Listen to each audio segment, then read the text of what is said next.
Marta Anaya, la entrevista. ¿Qué tal? Bienvenidos a la entrevista. Pues hoy tenemos el gusto de verdad de conversar con el investigador Imanol Ordorica. Él es especialista en educación superior y movimientos estudiantiles. Y fue ni más ni menos, me encanta, que líder estudiantil, pues hace ya 30 años, del CEU, ni más ni menos que del Consejo Estudiantil Universitario. Imanol, pues qué gusto saludarte. Igualmente, Marta, nos conocemos desde esas fechas cuando te tocó cubrir una parte de ese movimiento estudiantil en 87, Así 88, es. por ahí, ¿no? Fue 86 a 87, fíjate. Sí, Más exacto. ni menos. Oye, son 30 años, es que estaba yo haciendo las cuentas, es increíble. Bueno, Así es. poco más. ¿Se parece en algo a aquel ambiente que te tocó vivir desde dentro de la UNAM como líder estudiantil a lo que hoy vives, pues como investigador de la propia UNAM? Pues en algunas cosas se parece y en otras no, ¿no? La UNAM sigue siendo en su organización y los mecanismos de toma de decisiones tan autoritaria y vertical como lo era en ese entonces. ¿Qué cosa? El nombramiento de autoridades sigue las mismas formas a través de un conciliábulo al que se denomina Junta de Gobierno, en donde juegan pues por debajo del agua los grupos de interés más importantes. Esto viene desde 1945, no es una cosa de un periodo neoliberal o nada, es un rasgo que ha caracterizado a la UNAM históricamente, no por eso es algo que sea correcto y que deberíamos de aceptar. Es más, yo creo que la UNAM debería de haber cambiado, como ha ido cambiando el país, que también hay que decirlo, no lo ha hecho tan democrático como quisiéramos, ni tan fuera del esquema neoliberal como se dice, ¿no? Ya, a ver, déjame pescar de aquí dos temas. Primero que nada, cuando haces referencia a aquellos grupos que están decidiendo dentro de la UNAM, ¿está todavía la fuerza de José Narro, como dice el presidente? De hecho, a ti te tocó ahora sí que el gran debate con Narro en aquel entonces, ¿no? Me tocó el debate con Narro en el Congreso Universitario en 1990, creo que fue el punto quizás más álgido del Congreso cuando debatimos alrededor del cambio de la ley orgánica para abrir el proceso de democratización precisamente. Narro ha sido parte de uno de esos grupos. Yo no tengo tan claro que sea cabeza, ¿no? Creo que los grupos habría que despersonalizarlos un poco, porque lo que tenemos es el grupo de ingeniería muy ligado a la empresa ICA, que tiene un enorme peso en las decisiones internas. Tenemos al grupo médico, del cual forma parte Narro, pero también Juan Ramón de la Fuente y el actual rector Enrique Graue, y que en realidad ha sido el grupo más poderoso desde que el gran jerarca, digamos que el nombre que habría que mencionar, a pesar de que murió ya hace muchos años, es Ignacio Chávez. Gustavo Vaz, Ignacio Chávez, Salvador Subirán. Ese grupo ha sido quizás el más dominante dentro de la UNAM. Y está, no cabe duda que sigue siendo dominante ahora. No cabe duda, también está el grupo de abogados, ¿no? Tanto de la Facultad de Derecho como del Instituto de Jurídicas, tienen sus heterogeneidades, pero también son un bloque que ha tenido a lo largo de toda la historia de la universidad una enorme presencia y ha tenido sus rectores también, ¿no? En particular Jorge Carpizo, que fue con quien nos tocó enfrentar el inicio del modelo que hoy llamamos neoliberal y donde, por cierto, se usa el término neoliberal con mucha ligereza para decir todo y no decir nada, ¿no? Lo que nosotros enfrentábamos era la reducción de presupuestos a las instituciones de educación superior, cosa que no ha terminado. Seguimos un poco hundidos en esa situación. Picada, ¿no? Hasta donde veo. ¿No? El costo por alumno que ha bajado, porque aunque en los últimos años se ha mantenido el presupuesto en términos reales, incluso tomando en cuenta la inflación, pero las universidades públicas hemos incorporado más estudiantes y esto hace que el costo por alumno baje, ¿no? Entonces, podríamos decir que esa política de contención del financiamiento público a la educación superior, que empezaba en los años 80, que ahora se reconoce como el momento del inicio del modelo neoliberal, pues continúa hasta nuestros días, en la actualidad, hoy.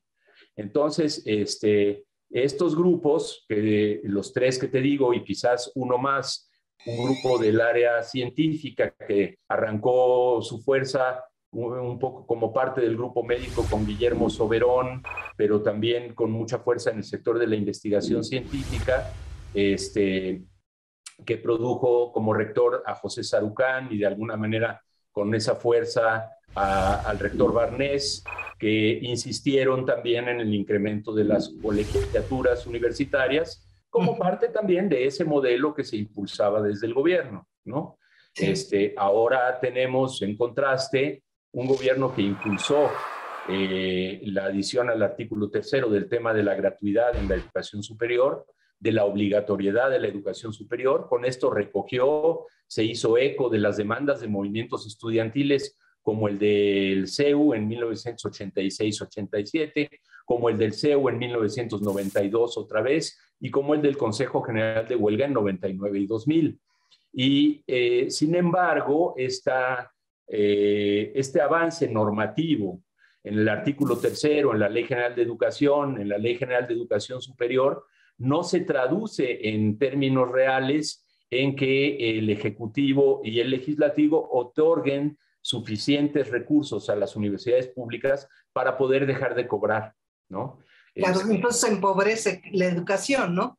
Así es. Entonces, no se puede dar paso a la suspensión, a la anulación de las colegiaturas en las universidades públicas, porque en algunas de ellas significa ingresos hasta del 30-35% o más del presupuesto anual de la institución, y si no hay un reemplazo de eso con recursos aportados por la federación y los gobiernos estatales, entonces se está en una condición muy difícil. Entonces, ¿reformas de membrete nada más? Digamos que reformas con muy buenas intenciones, reformas normativas, reformas discursivas, que no han alcanzado el terreno de la operación, que no se pueden poner en práctica por falta de recursos suficientes.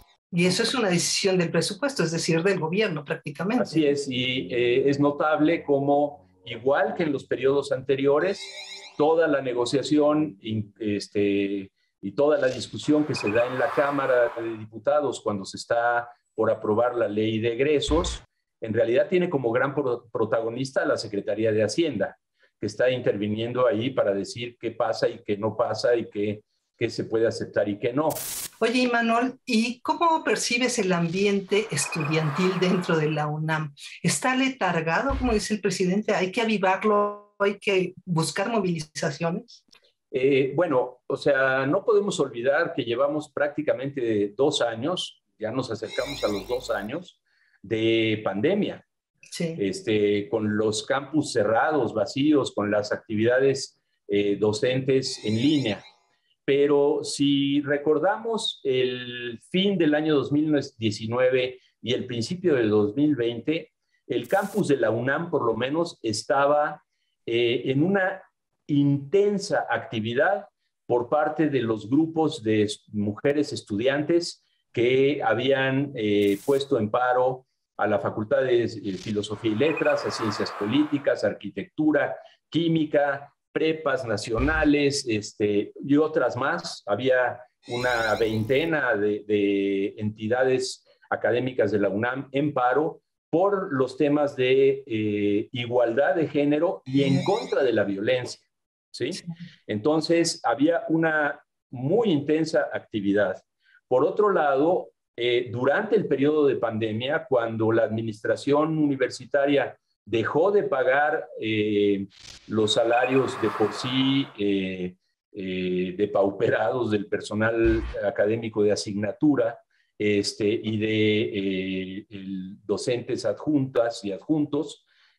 Hubo un movimiento de paros virtuales realizados por estudiantes en apoyo a docentes de asignatura, o profesores por horas, que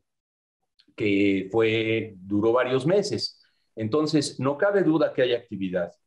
O sea, lo que tú quieres es, si hay efervescencia. Hay efervescencia. Es probable que en el regreso presencial a clases vayamos a ver expresiones de muchas de estas formas. Ahora, tienen expresiones muy distintas a las de movimientos estudiantiles anteriores, pero eso no quiere decir que no estén vigentes, que no estén actuantes y que no haya una gran cantidad de corrientes de pensamiento, de corrientes activas, planteando cambios a la universidad y cambios al país.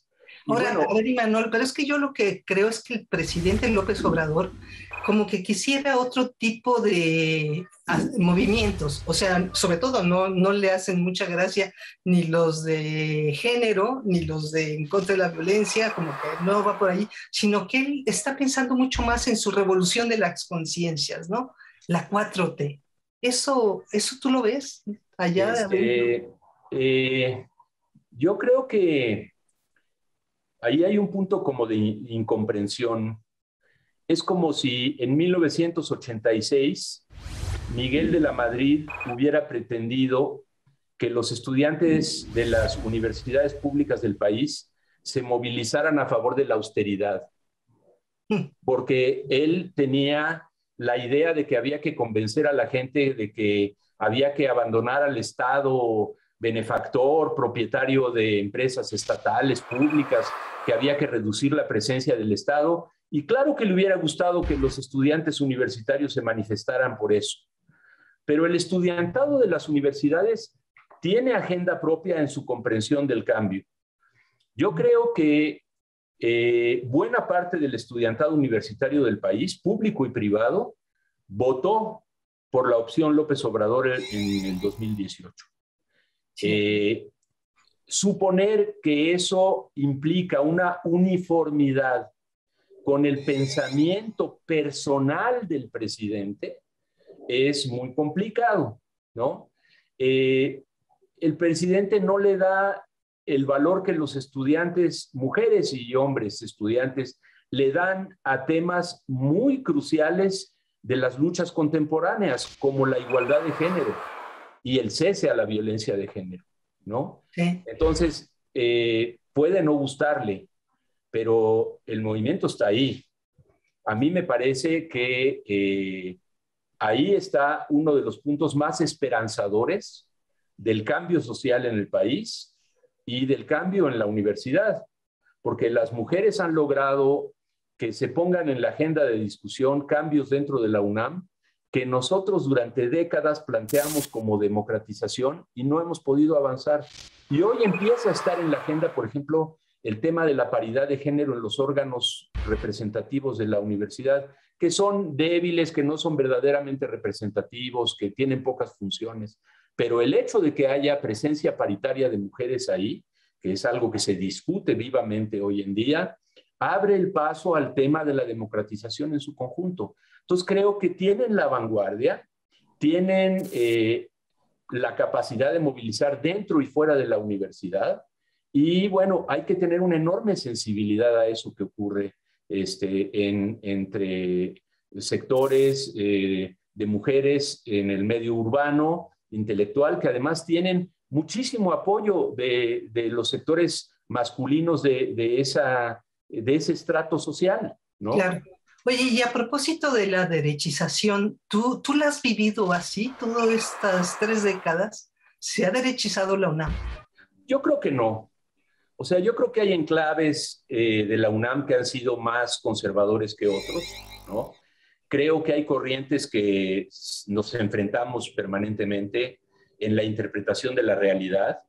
Durante todos los años 90, 2000, toda la década del 2010, etcétera, debatimos, por ejemplo, con los gobiernos federales las políticas educativas neoliberales, criticamos los sistemas de pago por méritos, las políticas de evaluación asociadas al financiamiento, eso en el tema que más conozco.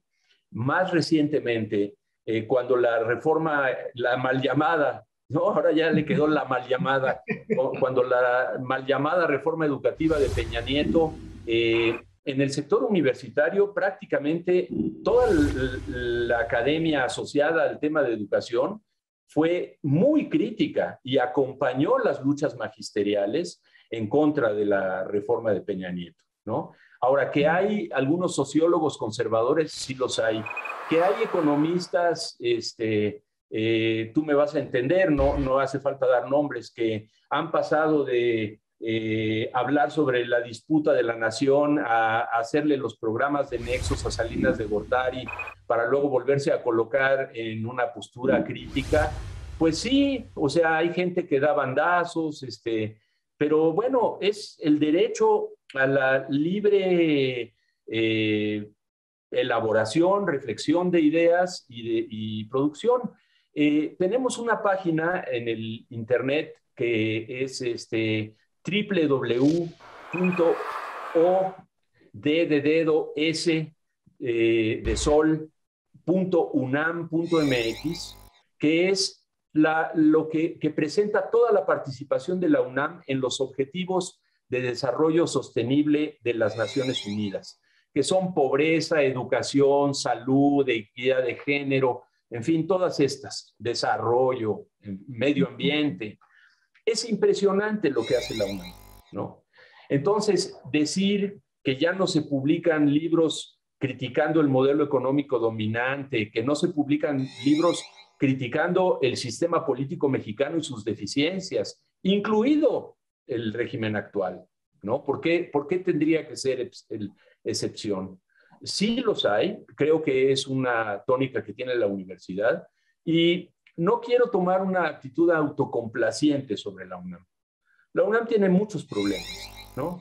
La UNAM tiene que modernizar sus formas de docencia, su organización académica, tiene que garantizar condiciones de igualdad entre hombres y mujeres, tiene que hacer mucho más equitativas las condiciones de trabajo de profesores de asignatura y profesores de tiempo completo, tiene que cambiar sus formas de gobierno, ¿no? O sea, sí tenemos esa tarea pendiente, esas tareas pendientes. No está mal que el presidente se pronuncie sobre estos temas, ¿no? Pero esa provocación desde fuera, ¿no crees que pone a la defensiva a los propios universitarios? O sea, yo creo que la autonomía no plantea que nadie afuera pueda opinar sobre las cosas. Yo creo que el derecho a opinar que tiene cualquier persona afuera también depende de la responsabilidad que ocupa. Si una persona es un alto dirigente de la nación, pues sus opiniones pesan mucho y es muy importante que estas opiniones estén debidamente informadas y fundadas, ¿no? Sí. Es un reclamo que se puede hacer. O sea, hay que matizar, no se puede generalizar la crítica a la UNAM de la manera que se ha hecho, ¿no? Pero sí creo que la manera en la que hizo sus críticas el presidente tiene un efecto negativo para las posibilidades de cambio interno, porque hay una tendencia a agruparse en una actitud muy defensiva alrededor de los grupos que detentan el poder en la UNAM. Y entonces se hace como una especie de coalición conservadora, ¿no? O sea, se amplía la legitimidad y la base de la coalición conservadora y se impide o se inhiben los procesos de cambio, ¿no? ¿Qué creo que es nuestra tarea en este momento? Sí. Bueno, ya pasó la oleada de las opiniones presidenciales. Todavía quedan articulistas, opiniones que se refieren a esto, que están saliendo. ¿Qué vamos a hacer en la UNAM? ¿Qué? Vamos a hacer como que no pasó nada, ¿no? Pasó la huelga del CGH y luego no ocurrió nada. La universidad prácticamente no cambió. Cierto. Entonces, yo creo que nosotros, y lo he estado diciendo desde antes de que saliera López Obrador, la universidad tiene que entender que el significado de la votación del 2018 fue un significado por la ciudadanía votando por el cambio de la nación, ¿sí? Eso no significa solo López Obrador, significa que en cada entorno, en cada espacio, nosotros tenemos que asumir una actitud de cambio. ¿Y ese cambio qué significa para la UNAM? ¿En qué debería de cambiar? ¿En qué debería de cambiar? Yo creo que debería de cambiar. Voy a plantear primero el tema del gobierno universitario, ¿no? Porque aunque es una condición necesaria, pero no suficiente para que cambie el resto, ¿no? Sin cambiar la ley orgánica, podemos hacer una serie de ajustes para garantizar que el nombramiento de autoridades sea más democrático y participativo, quítale el más, sea democrático y participativo en oposición a este proceso totalmente opaco y cerrado, ¿no? Segundo, hacer que los órganos colegiados sean más representativos de las comunidades y tengan más facultades que los que ahora tienen, porque son órganos de consulta, exceptuando el Consejo Universitario, pero están subordinados, casi como en la época de oro del presidencialismo mexicano, donde el Congreso de la Unión estaba subordinado al presidente. El Consejo Universitario en casi todas las universidades públicas del país está subordinado al rector en turno. Y los consejos técnicos, donde existen, no digamos, mucho más. Las autoridades unipersonales son las que deciden sobre el presupuesto, su ejercicio, dónde se ponen las plazas, hacia dónde se orientan los planes de estudio, ¿no? Hay muchos lugares donde se discuten cosas, pero las decisiones finales las toman estas autoridades, ¿no? Ahora, entonces, en un minutito, que es lo que nos queda, lograr esto, ¿se puede hacer de manera pacífica, sin levantar huelgas o cosas por el estilo, en movimientos anárquicos? ¿Tú qué sabes de movimientos? Yo creo que se puede. ¿Sí? Creo que se puede y se debe. Me parece que es una obligación que se convocara un proceso amplio, representativo, no tiene que ser un congreso universitario, donde se puedan vertir opiniones, proyectos, propuestas muy concretas, discutirlas en muy buenos términos y tomar acuerdos, pero tiene que haber voluntad de cambio. ¿Tú lo vas a liderar? ¿Quieres hacerlo? Yo voy a proponer, llevo años proponiendo, ¿no? El tema es... las condiciones para hacerlo? Creo que esperaría que hubiera voluntad de la administración universitaria para hacerlo, ¿sí? Para que no tenga que ser que se le arranque desde abajo en un momento de conflicto que no veo ahorita, ¿eh? Yo veo que la gente está preocupada por regresar y que los temas que han plagado la agenda, insisto, son los temas de género y el tema de los profesores y profesoras de asignatura. Ni hablar. Imanol Ordorica, qué gusto escucharte y bueno, espero sea la primera de muchas. Ojalá que sí, Marta. Un gusto estar contigo y con el auditorio que te sigue. Y bueno, pues sí, hagámoslo periódicamente. Será un gusto también para mí. Vale. Imanol Ordorica. Chao. Hasta pronto. Hasta pronto. Marta Anaya, la entrevista.